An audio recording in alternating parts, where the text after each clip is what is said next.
Hello दोस्तों, आपका स्वागत है हमारे चैनल इनर पीस। दोस्तों, अपनी श्रृंखला मल्टीपल चॉइस क्वेश्चन के 11वें वीडियो यूके एमसीक्यू 11 में हम आपका स्वागत करते हैं।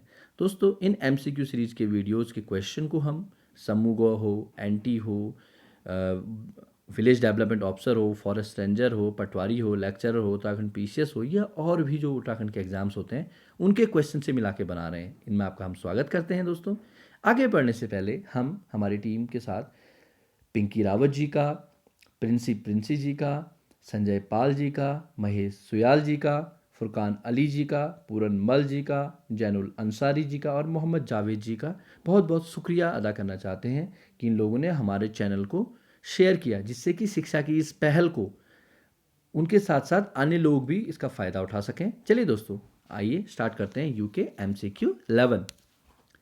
निम्नलिखित में से कौन सी बोली उत्तराखंड की नहीं है? दोस्तों, क्वेश्चन कई बार गलत ये हो जाता है कि वहाँ पूछा होता है नहीं और हम है में आंसर दे देते हैं। आंसर देखिए, गढ़वाली, कुमाऊनी, भोजपुरी, जौनसारी। सरल सा क्वेश्चन है और ये इस बार के जो वीडियो है इसको हमने अंतिम वर्ष के विलेज डेवलपमेंट ऑफिसर के हुए पेपर से मिला के बनाया हुआ है दोस्तों। उसके भी कुछ क्वेश्चन को इसमें डाला गया है। चलिए आंसर बताइए दोस्तों। तो इसका आंसर है भोजपुरी, सी। आइए थोड़ी सी डिस्कस करें। ये उत्तराखंड का मैप है दोस्तों। तो इसमें जो कलरफुल, थोड़ा सा बड़ा कलरफुल एरिया दिख रहा है, ये है यहाँ का कुमाऊं रीजन। उत्तराखंड दो खंडों में बटा हुआ है, कुमाऊं और गढ़वाल। तो कुमाऊं रीजन में 6 जिले हैं और इस एरिया की जो पहाड़ी लैंग्वेज है उसे कुमाऊनी कहा जाता है। और गढ़वाल रीजन में जहाँ 7 जिले हैं इसे गढ़वाली बोला जाता है। तो दो लैंग्वेज तो उत्तराखंड की होगी। और देहरादून के आसपास का जो एरिया है इसे जौनसार बहुल एरिया कहा जाता है। यहाँ उत्तराखंड की प्रमुख जनजाति जौनसारी रहती है और उसकी लैंग्वेज का नाम भी है जौनसारी। और दोस्तों, आपको हम फिर से क्लियर करते हैं कि 2011 के सेंसस के आधार पे जौनसारी उत्तराखंड का सबसे बड़ा जनजातीय समूह है। तो ये जौनसारी हो गया दोस्तों। आगे बढ़ते हैं दोस्तों। उत्तराखंड का आंचलिक कथाकार किसे माना जाता है? आंचलिक कथाकार फणीश्वर नाथ रेणु, शैलेश मटियानी, मंगलेश डबराल, लीलाधर डबराल। दोस्तों, इसका आंसर है शैलेश मटियानी। आइए देखते हैं शैलेश मटियानी जी के बारे में। शैलेश मटियानी जी बेसिकली अल्मोड़ा जिले के बाड़ेचीना नामक स्थान से थे और आधुनिक हिंदी साहित्य में ये प्रमुख गद्यकार माने जाते हैं दोस्तों। इन्होंने काफ़ी उपन्यास लिखे हैं, कहानियाँ लिखी हैं, निबंध लिखे हैं और बेसिकली इनकी जो 2 उपन्यास थे, एक तो मुठभेड़ थी और दूसरा बोरबली से बम्बई, ये दोनों बड़े फेमस हैं। तो ये कुछ बातें थी दोस्तों शैलेश मटियानी जी के बारे में।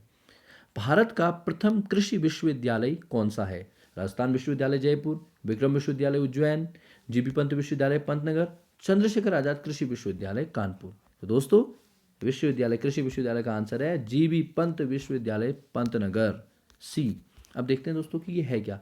जीबी पंत पंडित गोविंद बल्लभ पंत विश्वविद्यालय पंतनगर। ये पंतनगर नामक जगह उत्तराखंड में, जो कि उधम सिंह नगर जिले में है, वहाँ पर दोस्तों ये सिचुएटेड है। अब इसके बारे में थोड़ा देखते हैं कि आज़ादी के बाद 17 नवंबर 1960 को पंतनगर विश्वविद्यालय को स्थापित किया गया था। तब ये एरिया उत्तर प्रदेश के पास था और इसका नाम दोस्तों उत्तर प्रदेश कृषि विश्वविद्यालय रखा गया था।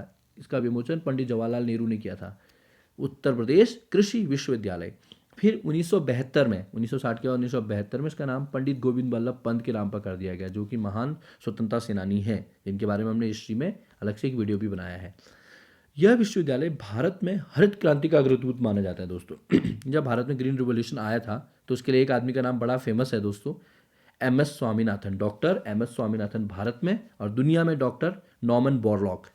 तो एम एस स्वामीनाथन ने यहाँ पर काफ़ी काम किया था हरित क्रांति के लिए, तो ये इंपॉर्टेंट हो जाता है। ये पंतनगर यूनिवर्सिटी का लोगो है, इसमें भी आप देखेंगे 1960 लिखा हुआ है। तो ये कुछ बात हो गई। मोलाराम एक प्रसिद्ध थे। चित्रकार, पर्वतारोही, कत्यूरी शासक, उपयुक्त में से कोई नहीं। दोस्तों, इसका आंसर है ए, चित्रकार। मोलाराम के बारे में हम अपने पिछले वीडियो में बहुत डिस्कस कर चुके हैं, आप उसके लिए वहाँ देखें। आगे बढ़ते हैं दोस्तों। इंदिरा अम्मा भोजनालय योजना कब प्रारंभ की गई? इंदिरा अम्मा भोजनालय योजना 2 अगस्त 2005, 25 अगस्त 2015, 15 अगस्त 2015 या उपयुक्त में से कोई नहीं। तो दोस्तों, इसका आंसर है सी, इंदिरा अम्मा भोजनालय 15 अगस्त 2015 को स्टार्ट की गई थी। अब देखते हैं इंदिरा अम्मा भोजनालय है क्या। बेसिकली इंदिरा अम्मा भोजनालय उत्तराखंड के अंदर सस्ते मतलब बेसिकली 20 रुपये में सस्ती दर पर गुणवत्ता युक्त भोजन प्राप्त करना इसका उद्देश्य था। 15 अगस्त 2015 को इसे देहरादून में इस योजना को स्टार्ट किया गया था पूरे राज्य के लिए। इसमें 20 रुपये में प्रति थाली की दर से सस्ता भोजन प्राप्त करवाया जाता है दोस्तों। आगे बढ़ते हैं दोस्तों। मनरेगा योजना में मजदूरों को मजदूरी का भुगतान किया जाता है। दोस्तों सबसे पहले मनरेगा है क्या? Mahatma Gandhi national rural guarantee act, मनरेगा। ठीक है दोस्तों, ये एक्ट भी हो गया। और स्कीम, इस योजना के तहत क्या होता है, 100 दिन का कार्य कि जो है लोगों को दिया जाता है सरकार के द्वारा, गारंटीड है। अगर 100 दिन का काम नहीं दे पाएगी सरकार तो उन्हें 100 दिन के पैसे देती है सरकार। लेकिन ये पैसे भुगतान किया कैसे जाएगा? मनी ऑर्डर में, नगद भुगतान, बैंक खाते में, उक्त में से कोई नहीं। देखिए इसका सीधा सा आंसर है बैंक खाते में दोस्तों। ठीक है, सी। वैसे भी सोचिए, नगद भुगतान सरकार अब कर नहीं रही है, सारा कुछ सरकार ब्लैक मनी पे कंट्रोल लगाने और करप्शन कंट्रोल करने के लिए अकाउंट्स पे काम कर रही है। तो वो आंसर ही होगा इसका आंसर सी, बैंक खाते में। क्वेश्चन नंबर 7 है, उत्तराखंड के कुल क्षेत्रफल का कितना प्रतिशत भाग पर्वतीय है? 90%, 45%, 86%, 45%। अगर इसने आंसर देख लिया हो दोस्तों आपका, तो इसका आंसर है 86%। दोस्तों एक बात बताएं कि उत्तराखंड एक पहाड़ी राज्य है, तो 45 और 55% तो ये भाग पर्वतीय हो ही नहीं सकता। तो या तो आंसर इसका सी होगा या ए होगा। अगर आपको नहीं पता है, आंसर तो सी है। इस तरीके से भी आप अपने ऑप्शंस को कम कर सकते हैं। अब बात करते हैं, तो उत्तराखंड जो बेसिकली है एक पहाड़ी राज्य है और यहाँ पर 86% भाग पहाड़ी है। और दोस्तों 65% भाग में हमारे जंगल पाए जाते हैं। ऐसा भी पूछा जा सकता है कि जंगल कितने प्रतिशत भाग में पाए जाते हैं, तो 65% है दोस्तों। और अगर पूछा जाए कि मैदानी भाग कितना है, तो ऑब्वियस सी बात है 86 को 100 से घटाएंगे तो 14% भाग मैदानी है। वो मैदानी भाग देहरादून, हरिद्वार और पौड़ी का थोड़ा सा एरिया होता है। इस तरीके से उधम सिंह नगर, बल्कि ये ही एरिया जो है थोड़ा बहुत मैदानी भाग माना जाएगा। ये कुछ एरिया ऐसे।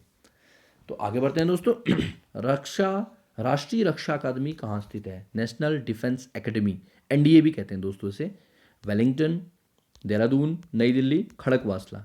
इसका आंसर है दोस्तों खड़कवासला।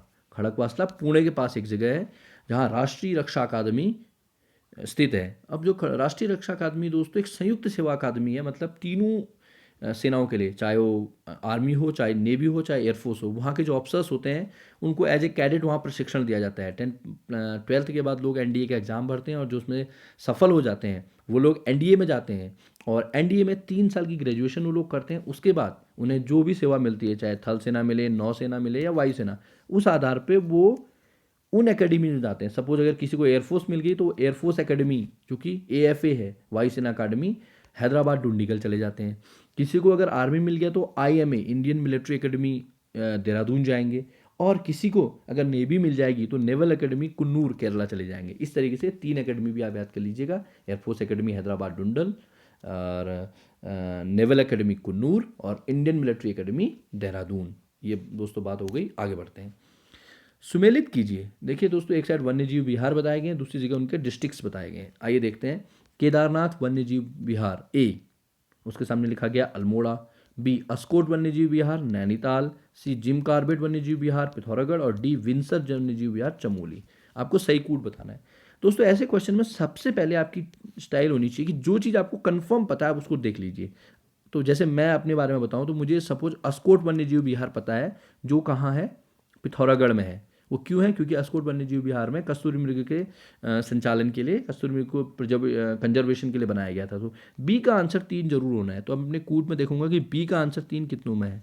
तो दोस्तों देखिए, केवल एक ही ऑप्शन बी है जहां बी के सामने 3 लिखा गया है। तो इसका आंसर मेरे हिसाब से तो बी हो जाएगा। कॉर्बेट पार्क, सी मुझे पता है कि ऑब्वियसली वो नैनीताल में है, तो सी 2 जहां पर होगा तो वो भी आंसर आप देख सकते हैं। तो सी का आंसर जहां 2 होगा, तो इस तरीके से हमारा आंसर बी हो जाएगा दोस्तों। तो ये बात हो गई। अगला क्वेश्चन आता है, पर्यावरण दिवस कब मनाया जाता है? 2 अक्टूबर, 5 जून, 5 मई, 28 फरवरी। पर्यावरण दिवस, विश्व पर्यावरण दिवस। तो दोस्तों विश्व पर्यावरण दिवस की बात की जाए तो इसका आंसर दोस्तों 5 जून बी है। विश्व पर्यावरण दिवस 5 जून को बनाया जाता है, जो कि संयुक्त राष्ट्र संघ ने घोषित किया था कि इसे हम पर्यावरण दिवस मनाएंगे। क्यों? क्योंकि पर्यावरण की सुरक्षा और संरक्षण हेतु पर्यावरण बड़ा जरूरी होता है दोस्तों। हमारा खुद का एग्जिस्टेंस ह्यूमन का तभी है जब हम पर्यावरण की का संरक्षण कर पाएंगे और उसकी सुरक्षा कर पाएंगे।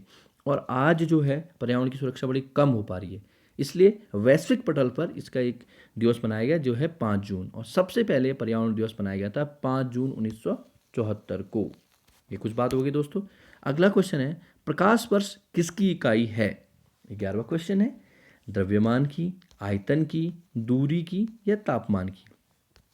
दोस्तों बात करें तो प्रकाश वर्ष लाइट ईयर भी कहते हैं। वैसे तो वर्ष समय की इकाई होती है, लेकिन प्रकाश वर्ष जब कहें तो उसका मतलब होता है दोस्तों लाइट द्वारा या प्रकाश द्वारा एक वर्ष में चली गई दूरी। तो दूरी का ये बड़ी दूरियों का ये इकाई है दोस्तों। आंसर तो सी होगा, लेकिन ये बड़ी दूरियों की इकाई है। क्यों? क्योंकि प्रकाश 1 सेकंड में 3 लाख किलोमीटर जाता है दोस्तों। ध्यान से सोचेगा, 1 सेकंड में 3 लाख किलोमीटर। तो 1 घंटे में कितना जाएगा, 1 दिन में कितना, और 1 वर्ष में जितनी दूरी तय करेगा उसे प्रकाश वर्ष कहते हैं। नॉर्मली तारों के बीच की दूरी, हमारी किसी अन्य बहुत दूर के तारे से दूरी, इन सब को नापने के लिए प्रकाश वर्ष का इस्तेमाल किया जाता है। आगे बात करते हैं, विश्व स्वास्थ्य संगठन की स्थापना कब हुई? ऑप्शन नंबर ए 1946, 1948, 1945 या 1950। और दोस्तों इसका आंसर है बी 1948।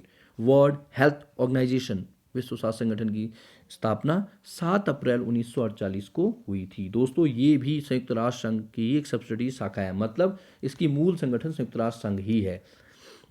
इसका मुख्यालय जो है दोस्तों स्विट्जरलैंड के जेनेवा में है। और विश्व स्वास्थ्य संगठन का मेन पर्पज क्या है कि भाई स्वास्थ्य संबंधी जो भी समस्याएं होंगी ना, तो सब देशों में दोस्तों अपनी अपनी टाइप की समस्या हो रही होंगी और वो एक जैसी भी होंगी। तो उसमें आपस में अगर लोग कोऑपरेशन करें और एक मानक पद्धति बनाएं, तो वो काम जो वो एक संस्था है जो सारे देशों के बीच में कोऑपरेशन कर रही है, वो है WHO। अपनी गाइडलाइंस बार बार WHO निकालती रहती है दोस्तों। आपने सुना भी होगा कि ये महामारी आ गई, WHO ने ये गाइडलाइन निकाली। ये कैसे? आपसी सहयोग से ही होता है। आगे बढ़ते हैं। वर्तमान में भारत के मुख्य चुनाव आयुक्त कौन है? रमन शर्मा, हरिशंकर ब्रह्मा, अचल कुमार ज्योति या डॉक्टर नसीम जैदी? तो दोस्तों इसका आंसर डॉक्टर नसीम जैदी बिल्कुल भी नहीं है, बिल्कुल भी नहीं है। आंसर ध्यान रखिएगा, चेंज हो गए। अचल कुमार ज्योति हैं इसके। अचल कुमार ज्योति जो जुलाई 2017 में मुख्य चुनाव आयुक्त बने हैं। और तो ये इसका आंसर सी हो जाता है दोस्तों, भारत के मुख्य चुनाव। 2011 की जनगणना के आधार पर उत्तराखंड की जनसंख्या कितनी है? हमने अपनी जनसंख्या वाले क्वेश्चन की सीरीज में से बताया था ये पूरा। तो उसका आंसर है दोस्तों A, B, C या D। 1,86,000, 1,89,000, 1,22,000, 2,86,000। आंसर है A, 1,86,000। क्यों? क्योंकि उत्तराखंड की जनसंख्या है 1,86,292। तो इसलिए आंसर ए है। अगर आपको ये क्वेश्चन में कोई कठिनाई हो रही है तो आप हमारे इनर पीस सीरीज के जनसंख्या संबंधी वीडियो को देखिए, जिसे हमने हाल ही में अपलोड किया है। आगे बढ़ते हैं। 2011 की जनसंख्या के आधार पर सबसे ज़्यादा साक्षरता वाला जिला कौन सा है? पिथौरागढ़, नैनीताल, देहरादून या अल्मोड़ा? दोस्तों इसका आंसर है सबसे ज़्यादा साक्षरता वाला जिला देहरादून है। कैसे? आइए देखते हैं। जब हमने अपने बताया भी था कि देहरादून जो जिला है वो जिला हमारी राजधानी भी है, तो यहाँ पर स्कूल वगैरह के डेवलपमेंट ज़्यादा करेगी सरकार, और पहले से भी स्कूल ज़्यादा हैं और सरकार की भी पॉलिसी ज़्यादा इंप्लीमेंट होंगी, तो यहाँ पर शिक्षा सबसे ज़्यादा हो गई। हमने फिर ये भी बताया था दोस्तों कि आप देहरादून के लास्ट वर्ड UN को ध्यान दीजिए, ट्रिक बताई थी आपको। तो ये UN से आता है उधम सिंह नगर। तो ये क्योंकि देहरादून के लास्ट में है, तो उधम सिंह नगर की शिक्षा का प्रतिशत सबसे कम है। तो दोस्तों ये भी याद कर लीजिए साथ में। तो दोस्तों ये कुछ बातें थी UK MCQ 11 की। हम अपने अगले वीडियो UK MCQ 12 में आपको इसी प्रकार के और बहुविकल्पी प्रश्नों को लेकर साथ में आएंगे। तब तक के लिए अगर आपको हमारा वीडियो पसंद आया हो तो लाइक कीजिए, शेयर कीजिए, कमेंट कीजिए और सब्सक्राइब करना मत भूलिए हमारे channel inner peace. Thank you दोस्तों, थैंक यू फॉर